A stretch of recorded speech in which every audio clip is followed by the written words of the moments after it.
আজ আমাকে কথা বলতেই হবে ইনশাআল্লাহ, কারণ আগামীতে আবার আপনাদের সাথে দেখা হবে কিনা আমি জানি না।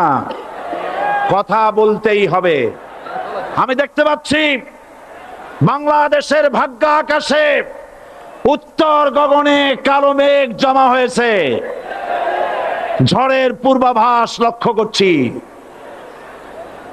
যদি মোকাবেলা করতে না পারেন সক্ষম ভাবে, এমন অন্ধকার গাঢ় কালো অমাবস্যার রাত আসতে পারে যার সুবে সাদেক হওয়া অসম্ভব। সুতরাং আপনারা কি কাপুরুষের মতো কাফের মুশরিকদের গোলামি করে মরতে চান? বিড়ালের মতো 500 বছর বেঁচে থাকার কোনো লাভ নাই। সিংহের মতো 1 ঘন্টা বাঁচতে চাই। আমাকে বলছে রাজাকার। শুনে রাখো, চট্টগ্রামের লক্ষ লক্ষ জনতা, পার্লামেন্টে যখন আমাকে এই কথা বলা হয়েছিল, আমার পার্লামেন্টের কলিগ জাফরুল ইসলাম চৌধুরী বসে আছেন পাশে, প্রধানমন্ত্রী সুদ্ধা, অন্তত 3 শতাধিক পার্লামেন্টের সম্মানিত সদস্যরা সেদিন বসা। 1997 সনের বাজেট বক্তৃতা যখন আমি করতেছিলাম, ডক্টর কুদরতে খোদা, নাম রাখছে কুদরতে খোদা, আসলে গজবে খোদা। এ লোকটি নাস্তিক, ইসলামের চূড়ান্ত দুশমন। তার প্রণীত শিক্ষা ব্যবস্থার যখন সমালোচনা করছিলাম, ট্রেজারি বেঞ্চ থেকে আমাকে বলা হলো রাজাকার। আমি আমার সমস্ত শক্তি একত্রিত করে বলেছিলাম, শুধুমাত্র হিন্দুস্তানের রাজাকারেরাই আমাকে রাজাকার বলতে পারে। আমি বলেছিলাম 1973 সন পর্যন্ত আমি বাংলাদেশের কোন রাজনৈতিক দলের নেতা এবং কর্মী ছিলাম না। আমি রাজাকার নই। আমাকে রাজাকার বলে যদি তাকেও প্রমাণ করতে না পারে, 10 কোটি টাকার মানহানি মামলা দায়ের করব। আমার এই বক্তব্য সারা দুনিয়া শুনেছে। পার্লামেন্টে আমার এই বক্তব্য রেকর্ড হয়ে আছে। সেদিন 3 শতাধিক পার্লামেন্ট মেম্বারের কেউ আমার চ্যালেঞ্জ গ্রহণ করেন নাই। যে কোনো ব্যক্তি পার্লামেন্টে গিয়ে আমার বক্তৃতা দেখে আসতে পারেন।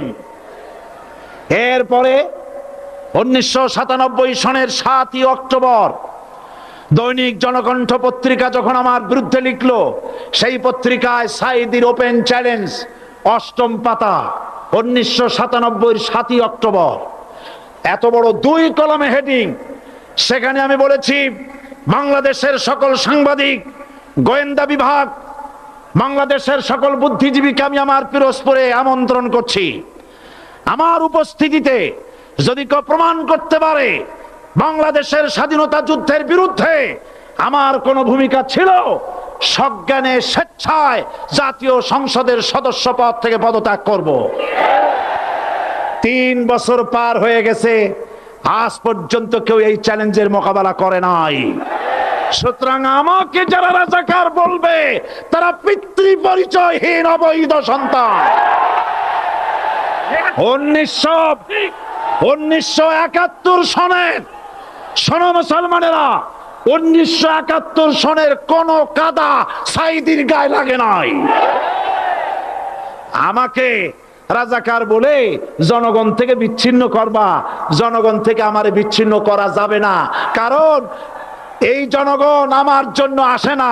এই জনগণ আসে আল্লাহর কোরআনের জন্য।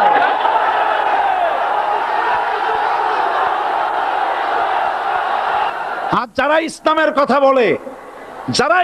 কথা বলে, তারাই রাজাকার, তারাই মৌলবাদী। মৌলবাদী বললে আমরা অসন্তুষ্ট হই না, কারণ মৌলবাদী শব্দটা আসছে মূল থেকে। মৌল শব্দ এসেছে মূল থেকে। মূলবাদী তার মানে যারা মূলে আছে। মূল হলো কোরআন, মূল হলো হাদিস, মূল হলেন আল্লাহ, মূল হলেন আল্লাহ রসুল। আমরা আছি মূলে। এখন বলেন তো, মূলের শক্তি বেশি না আগার শক্তি বেশি? আমাদের যারা মৌলবাদী বলে, ওরা হলো আগাবাদী। মূলে আছে কত কোটি? 12 কোটি। মূলে আছে কত কোটি?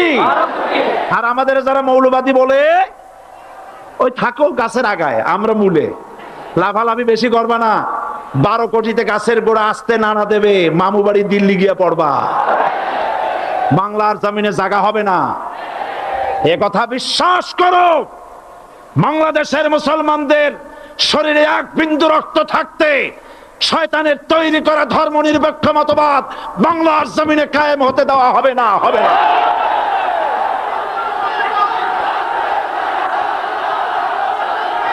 সুতরাং ভয় যতই পান আর যতই ষড়যন্ত্র করেন, 4 দল যখন একত্রিত হয়েছে, ঐক্যবদ্ধ থাকবে, সরকার ঐক্যবদ্ধভাবে গঠন হবে, নির্বাচন ঐক্যবদ্ধভাবে হবে এবং কোরআন হবে, আল কোরআনের পার্লামেন্ট হবে বাংলাদেশে।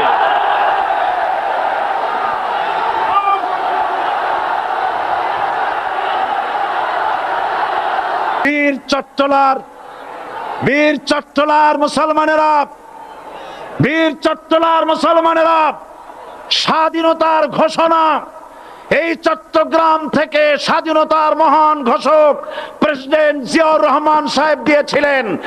এই চট্টগ্রাম থেকেই ইসলামী রাষ্ট্রের ঘোষণা হবে।